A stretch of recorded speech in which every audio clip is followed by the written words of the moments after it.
Kalau Instagram di belakangnya nanti slash https titik dua garis miring www.instagram.com garis miring Asep Sakuli Merah contohnya ini punya saya kurang lebih. Jadi nanti mungkin akan lebih mudah pengecekan dan tidak ada susah buat apa, tidak ada kendala dalam pengecekan sosial medianya ya. Jadi boleh TikTok, boleh Facebook, silakan nanti sosial media yang teman-teman punya dicantumkan di sana ya. Ini untuk akun media sosial baik pribadi, baik yang ataupun yang usaha. Selanjutnya, ini mungkin ada beberapa barang yang seperti tahun lalu kita ini kan juga kita siapkan juga. Pertama ada meja. Jadi mungkin nanti pas pemaparan teman-teman membutuhkan display di depan, itu insya Allah kita siapkan dari meja dari hotel itu disiapkan atau dari tempat dari boothnya dari apa dari venue-nya. Kemudian freezer juga buat teman-teman yang food gitu ya, eh, atau yang kuliner dan membutuhkan freezer, insya Allah di tempat nanti juga ada freezer yang disiapkan standar hotel. Kemudian alat masak juga, insya Allah kita eh, sediakan standar hotel. Jadi buat teman-teman yang kulinernya butuh dia siapkan di sana, nggak bisa dibawa dari rumah, itu insya Allah kita siapkan. Tapi sesuai dengan standar yang ada di hotel, maksudnya beberapa ya kenapa ya jangan takutnya gitu ada beberapa hal yang harus banget nih teman-teman bawa silakan bawa ya karena ini yang bisa kami sediakan itu hanya yang standar ada di hotel mungkin seperti itu. Kemudian insya Allah kita ada mempersiapkan juga gantungan baju buat teman-teman yang bisnisnya fashion. Kemudian ada manekin juga insya Allah kita siapkan dan akan kita coba mixkan ya jadi supaya flow-nya tidak tidak semua fashion gitu. Jadi karena ini kan nantinya bergantian. Jadi persiapan manekin insya Allah mungkin minimal insya Allah kita maksimal mungkin dua ada. Jadi supaya bisa bergantian. Kuliner terlebih dahulu, kemudian kria, nanti fashion, nanti muter lagi seperti itu. Nah, kurang lebih seperti itu untuk barang-barang yang dipersiapkan. Kemudian, nah, kapan pengumumannya? Pengumumannya akan dilaksanakan tanggal 8 Juli, teman-teman. Jadi, teman-teman cuma punya 5 hari, insya Allah 5 hari dari maksimal pengumpulan proposal. Ini insya Allah ada pengumuman, gitu ya. Tanggal 8 Juli nanti buat yang lolos, insya Allah akan kami umumkan. Jadi, buat yang tidak dihubungi, berarti kemungkinan besar teman-teman tidak dilanjut sesi belajarnya ya. Nah, bukan tidak berlanjut silaturahminya, tapi sesi belajarnya mungkin tidak dilanjut di offline. Nah, kalau yang lolos ke bootcamp, insya Allah nanti akan kita dari pihak panitia akan menghubungi pihak-pihak atau peserta yang lolos ke tahap selanjutnya. Kemudian setelah itu nanti ada technical meeting, teman-teman, buat yang lolos. Eh, untuk waktunya nanti kita akan kabari menyusul setelah peserta yang lolos sudah ditemukan. Dan itu mungkin dari kami. Sampai jumpa di bootcamp. Tetap semangat, perhatikan betul-betul barangkali di sesi ini banyak perbaikan yang perlu teman-teman upayakan dari pitch deck yang sudah dibuat pada sesi sebelumnya. Oke. Nah, wah kayaknya banyak banget atau ada yang bertanya ya. Nanti mungkin insya Allah ada sisi pertanyaan itu kita simpan di depan semua, di belakang semua ya. Nanti insya Allah pertanyaannya kita akan bahas bersama ya. Karena eh, pada pada kesempatan ini insya Allah akan lebih banyak diskusi gitu ya. Oke, mungkin itu spoiler saya tentang kegiatan ISEP 2024 setelah pembekalan ketiga ini. Nah, teman-teman, ini juga surprise. Saya izin menyampaikan mungkin pada kesempatan ini, alhamdulillah kita juga telah dihadiri nih oleh salah seorang eh, apa ya istilahnya pimpinan atau petugas dari Bank Syariah Indonesia. Beliau adalah Bu Windarti sebagai bisnis partner manajemen, bisnis partner manager yang insya Allah telah hadir di tengah-tengah kita. Eh, Halo Bu Win, iya. Gimana Assalamualaikum. kabarnya Bu? Waalaikumsalam warahmatullahi wabarakatuh. Gimana kabarnya Bu? Alhamdulillah baik. Pak Alhamdulillah. Asep gimana sehat Bapak? Alhamdulillah Bu. Dari Jakarta Bu ya? Kenapa? Dari Jakarta. Iya, dari Jakarta Dari, langsung nih kami. Wah, dari Jakarta langsungnya dari kantor pusat. Oke Ya. teman-teman, tanpa berlama-lama mungkin kita akan sama-sama saksikan eh, Bu Windarti akan menjelaskan beberapa program yang dibuat oleh BSI yang pro UKM mungkin ya.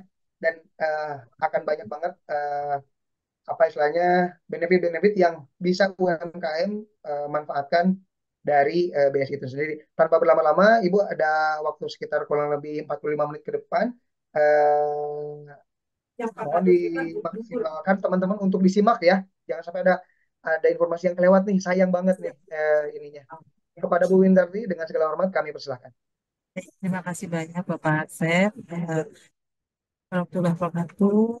Yang terhormat Bapak Asep, Bapak Salma, Ibu Karina, kemudian Bapak Ibu UMKM sekalian yang sudah hadir di siang ini. Assalamualaikum warahmatullahi wabarakatuh. Salam kenal, saya Windarti dari Bank Syariah Indonesia di kantor pusat. Apa kabar Bapak Ibu sekalian? Sehat ya? Alhamdulillah sehat. Alhamdulillah. Saya Alhamdulillah. senang banget nih saya bisa. Alhamdulillah sehat, eh, Bu. oh, Alhamdulillah sehat Pak Alhamdulillah Ibu. ya. Salam kenal Alhamdulillah ya, sehat. ibu-ibu. Alhamdulillah sehat. Sepertinya ini kebanyakan ibu-ibu ya Pak Asep ya. Bapaknya belum muncul nih, bapaknya mana ya? Hadir Ibu, hadir. Oke, alhamdulillah ya. Jadi senang sekali nih hari ini diberi kesempatan untuk bisa berkenalan tatap muka dengan Bapak Ibu sekalian meskipun masih via online ya Bapak Ibu ya nanti mudah-mudahan kalau Bapak Ibu itu nanti lolos kurasi akan bertemu offline dengan kami. Izin saya share dulu ya Bapak Ibu materi yang sedang batal karena sinasela tidak terlalu.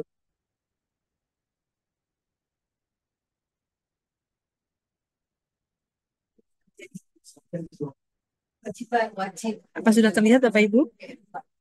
Sudah Bu, sudah tampil Bu. Aku minta tolong dong, Mas untuk yang mau gantian dari. Jadi saya mulai Bapak Ibu sekalian. Jadi Bank Syariah Indonesia ini mungkin sudah banyak yang kenal ya, sudah banyak yang tahu ya Bapak Ibu ya. Apa sih Bank Syariah Indonesia gitu ya? Tiba-tiba kok ada Bank Syariah Indonesia gitu ya. Jadi Bank Syariah Indonesia ini sebenarnya adalah merger dari tiga bank syariah terbesar di Indonesia, yaitu Bank Syariah Mandiri, BNI Syariah, dan BRI Syariah. Nah, kami merger di tahun 2021. Eh, Sebenarnya senang sekali loh kenal sama Bapak Ibu sekalian pelaku UMKM ya. Kenapa? Karena ternyata UMKM ini adalah salah satu yang sudah menyumbang GDP negara terbesar loh. Nggak menyangka ya Bapak Ibu ya, dari 65,4 juta UMKM di Indonesia yang mana itu sudah mampu mempekerjakan hampir 114,7 juta orang atau sekitar 56% dari tenaga kerja Indonesia. Jadi hebat banget tuh Bapak Ibu semua ya. Mungkin pas buat Bapak Ibu semuanya ya, suksesnya semuanya ternyata hebat kan.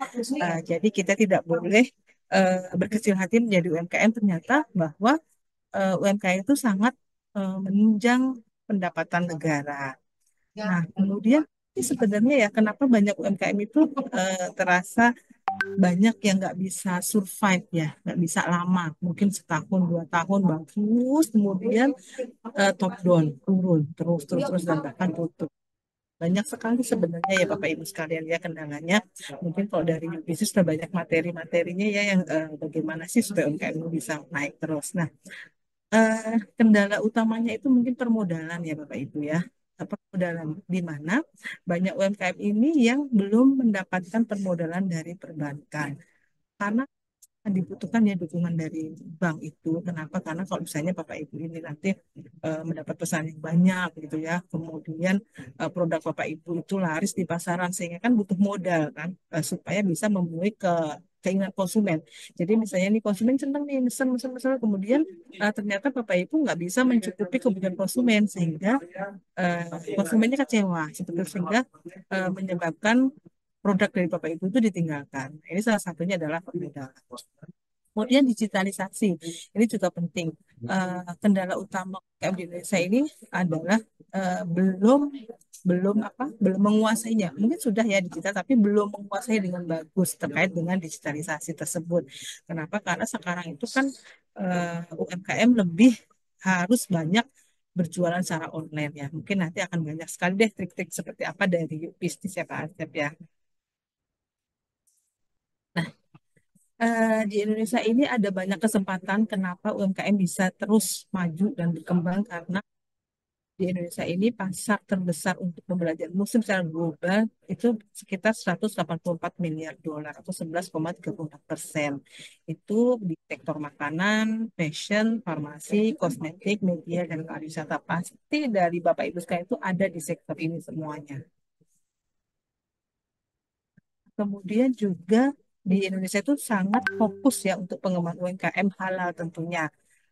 Di mana sekarang itu orang-orang atau masyarakat atau konsumen itu lebih melek terhadap halal dari produk Bapak Ibu, misalnya terkait dengan bahan-bahan dasarnya apakah halal atau tidak. Biasanya gitu ya, sekarang kalau kita beli makanan juga suka ngelihat ya, oh ini halal nggak ya, ada halalnya nggak ya. Nah itu sudah menjadi hal yang biasa bagi konsumen untuk melihat produk itu halal atau tidak.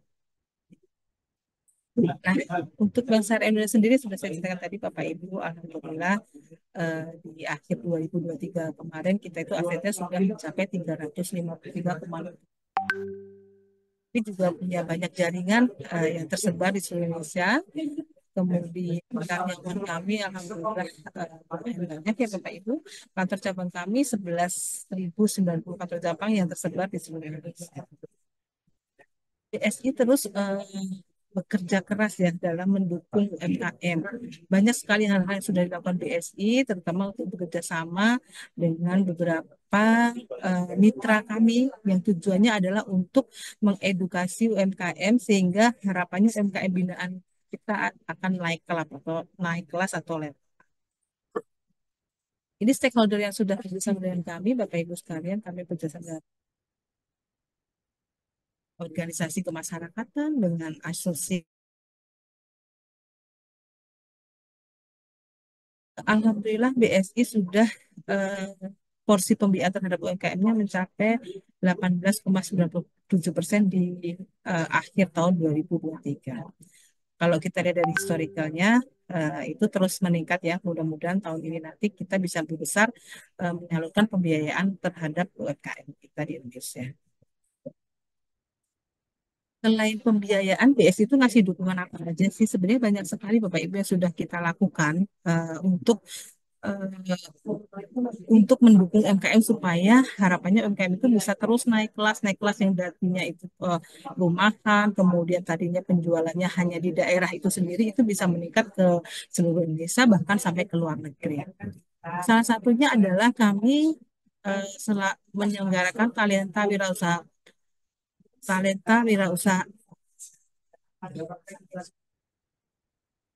Kita menyelenggarakan talenta wirausaha BSI ya di tahun 2022 dan 2023 di mana ini adalah ajang untuk menunjukkan UMKM yang terbaik. Jadi kita ada beberapa kategorinya di 2023 kemarin yaitu di pemula, di mana pemula ini adalah wirausaha yang sedang memulai atau baru memulai usaha gitu ya, baru berusaha. Kemudian kita ada juga untuk yang kategori rintisan, di mana ini sudah berjalan 2 tahun. Kemudian omsetnya mencapai 50 juta. Kemudian kita juga ada kategori wirausaha berdaya. Nah, ini untuk usaha-usaha yang sudah di atas 2 tahun. Kemudian omsetnya mencapai 200 juta. Kemudian di tahun 2003 kita juga ada wirausaha khusus santri, kategori santri. Selain kita menyelenggarakan event yang akan menunjukkan siapa sih nanti yang terbaik UMKM-nya nanti mendapat hadiah dari BSI, kami juga mempunyai UMKM Center. UMKM Center kami ini alhamdulillah sudah ada 4 ya, yaitu di Banda Aceh, Yogyakarta, Surabaya, dan satu lagi di Makassar yang insya Allah akan segera kami launching ya Bapak Ibu. Untuk apa sih sebenarnya UMKM Center ini? Nah, banyak sekali Bapak Ibu UMKM Center ini gunanya. Yang pertama tentu saja UMKM Center ini kita gunakan sebagai pusat pelatihan dan pembinaan serta pendampingan UMKM binaan BSI. Pelatihannya kami selenggarakan secara hybrid, itu sebulan 2 kali di seluruh UMKM Center kami. Jadi nanti Bapak Ibu juga bisa mendaftar ya kalau ingin ikut pelatihan-pelatihan yang diselenggarakan oleh BSI, di mana materi-materi yang kita sampaikan itu berbeda-beda terus sesuai dengan kebutuhan UMKM. Kemudian juga sarana untuk mendapatkan informasi dan konsultasi untuk para UMKM. Selain itu, kami juga menyiapkan display produk UMKM, di mana di UMKM Center kami ini nanti ada display produk untuk UMKM yang kita kurasi, tapi ya Bapak Ibu ya, nanti setelah lolos kurasi bisa dipajang di UMKM Center kami. Di mana kami itu juga bekerjasama dengan pemerintahan daerah untuk apabila ada tamu-tamu dari daerah lain, bahkan tamu-tamu dari mancanegara agar bisa berkunjung ke UMKM Center kami, sehingga harapannya produk-produk yang dihasilkan oleh UMKM binaan kami itu bisa dikenal di lain daerah bahkan di mancanegara. Kami juga menyiapkan tempat untuk Bapak Ibu sekalian seandainya ingin berdiskusi dan sebagainya itu di UMKM Center kami. Nah, untuk pemenang TWB tadi Bu, itu kami juga selain hadiah, kami juga menawarkan campaign branding UMKM BSI. Jadi biasanya kalau pemenang-pemenang itu biasanya kita nanti support memperbagus brandingnya UMKM itu, gitu misalnya tadinya brandingnya belum terlalu bagus, kemudian kita bagusin bersama BSI. Dan itu dukungan BSI adalah salah satunya membuat zona khas, yaitu zona kuliner yang halal, aman, dan sehat. Nah, kami ini tadinya kan di 3 tempat ya, di Bukit Tinggi, Payakumbuh, Padang. Ini tadinya kuliner yang terkenal tapi sangat kumuh tempatnya.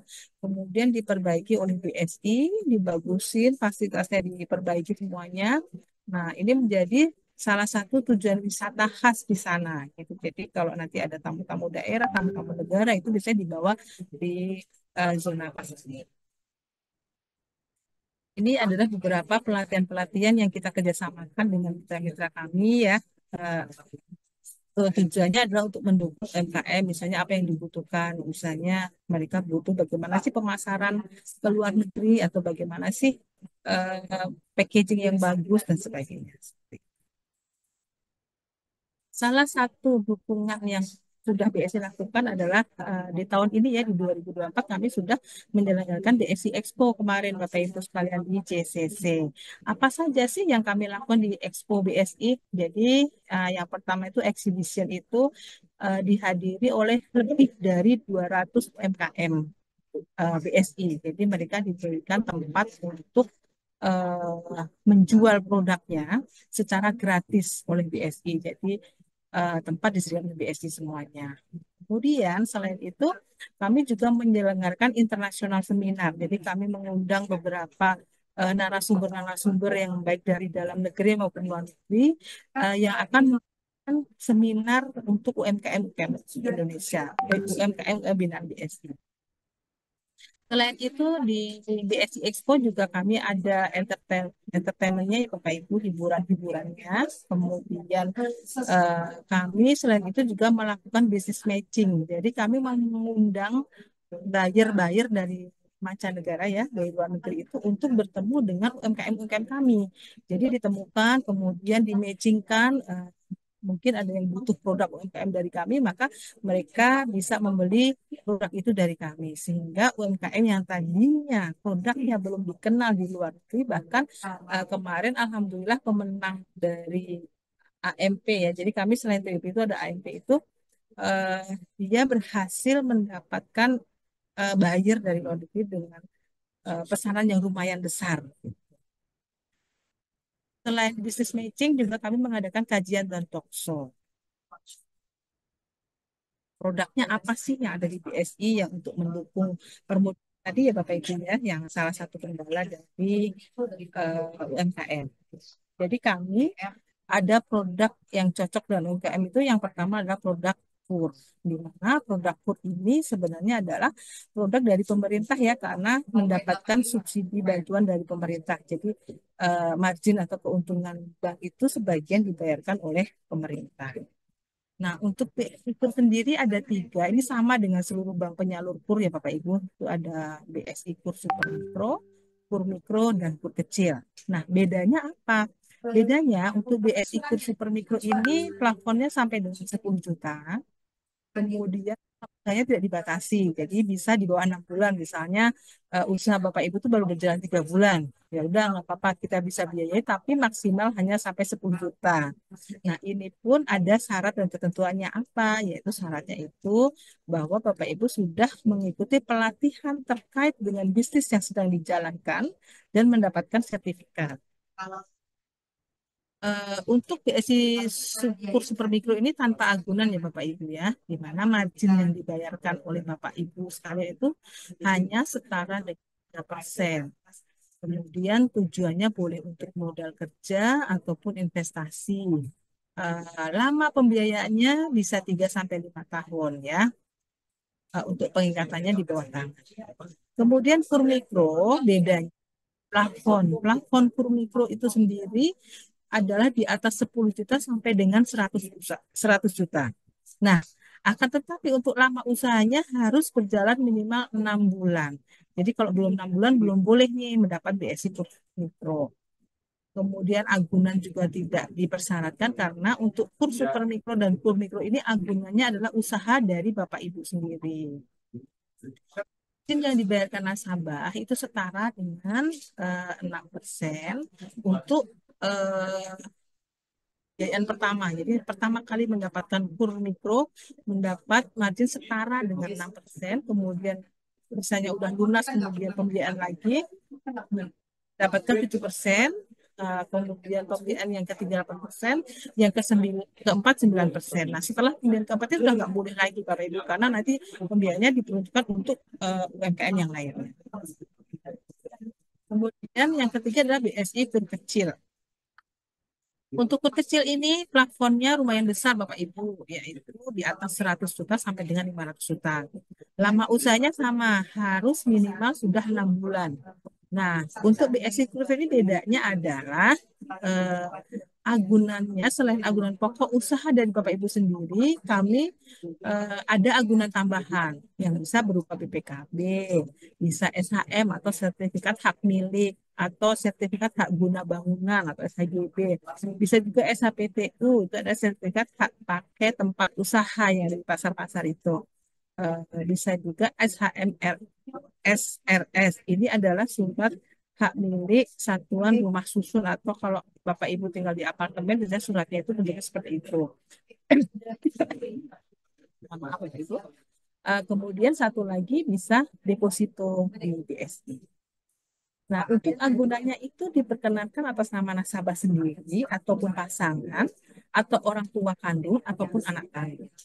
Untuk marginnya BSI KUR Kecil sama dengan BSI KUR Mikro ya, itu piring, yaitu setara dengan 4%, kemudian ke pengembalian 27%, ketiga 8%, keempat adalah 9%. Untuk tujuannya bisa modal kerja dan investasi, kemudian lama pembiayaannya itu antara 4 tahun untuk modal kerja, dan investasi bisa sampai dengan 5 tahun. Pengikatannya di bawah tangan, kemudian untuk kan kalau sampai dengan 200 juta itu masih di bawah tangan, tapi kalau di atas 2 juta itu nanti. Nah, syarat-syaratnya apa sih untuk BSI KUR? Usia nasabah minimal 21 tahun. Tapi kalau nanti Bapak Ibu kan sekarang udah banyak ya UMKM itu masih muda-muda, itu udah menjadi CEO ya, udah menjadi pemilik usaha. Nah, itu boleh nggak apa-apa, masih 18 tahun. Tapi ada catatan